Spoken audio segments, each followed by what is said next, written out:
Democracy's research organisation. He's in Washington. David, thank you for your time.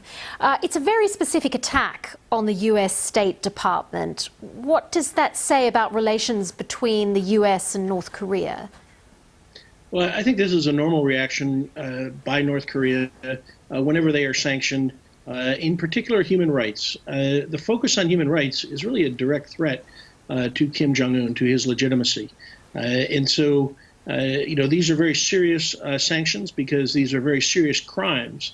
These are crimes against humanity that the United Nations Commission of Inquiry in 2014 found in North Korea. So these are very serious sanctions for very serious allegations.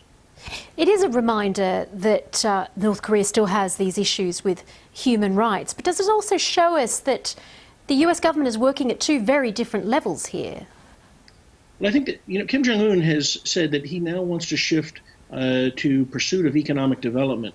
I think it's very important to keep in mind that actually human rights are a very important part of economic development because companies, the international community, cannot invest in North Korea if North Korea continues to conduct these kinds of human rights violations. And so, for it to have opening, to have economic development, it is going to have to change and stop its human rights abuses. But does it also tell us that we're not really going to see progress between relations with North Korea and the US if Donald Trump and Kim Jong-un continue to operate on a warm level, but the US State Department and the Senate and government on a different level is not wanting to move forward because of the issues you mentioned? Well, I think that our government does want to move forward. I think that the Senate, I think that the State Department, everyone wants to move forward. The problem is Kim Jong-un has not allowed his negotiators to come to the table and conduct professional negotiations. We should keep in mind that the United States is willing to help North Korea seek a brighter future if Kim Jong-un is willing to make the right strategic choice. He said that he wants to denuclearize.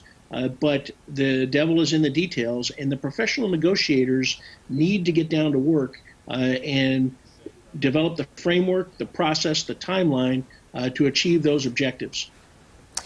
We did see some sort of improvement in relations after the Trump-Kim summit. Certainly we haven't seen any more nuclear missiles. Do you think we need another summit in order to improve things?